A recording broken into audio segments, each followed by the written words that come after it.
ஆக மிருகங்கள் மேலே பாசமாக இருக்கிற ஒரு வெட்டினரி டாக்டருக்கும் கிட்டத்தட்ட மிருகமாகவே மாறிட்ட ஒரு மனுஷனுக்கும் கல்யாணம் ஃபிக்ஸ் ஆகுது. கல்யாணத்துக்கு முதல் நாள் மண்டபத்தில் சந்தோஷ் நாராயண பாட்டை போட்டுட்டு எல்லாரும் சரக்கில் சந்தோஷமாக டான்ஸ் ஆடிட்டு இருக்கும்போது ஒரு பெரிய பஞ்சாயத்து ஆகுது.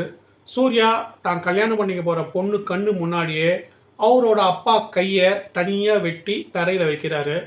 அப்படியே ஜெயிலுக்கும் போகிறாரு. போங்கடா நீங்களும் உங்கள் குடும்பம்னு அந்த பொண்ணு கோச்சிக்கிட்டு எங்கேயோ கண்காணாத இடத்துக்கு போயிடுது. சூர்யா ஜெயிலில் இருந்துக்கிட்டே அந்த பொண்ணு எங்கே இருக்குன்னு தேடுன்னு தேடுறாரு.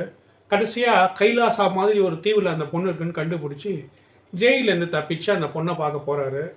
அவர் அந்த பொண்ணை பார்த்தாரா? அந்த பொண்ணு அவரை ஏற்றுக்குச்சா? சூர்யாவுக்கு அந்த தீவில் இருந்த கடமைகள்லாம் என்னென்னு படம் போகுது. படத்தில் செகண்ட் ஹாஃபில் அங்கங்கே சைனீஸ் வாசனை கொரியா வாசனை வந்தால் கூட பார்க்குற மாதிரி தான் இருக்குது. சூர்யா நடிச்சு பார்க்குற மாதிரி படம் வந்தே ரொம்ப நாள் ஆகுதா? அதுவும் சரி தான்.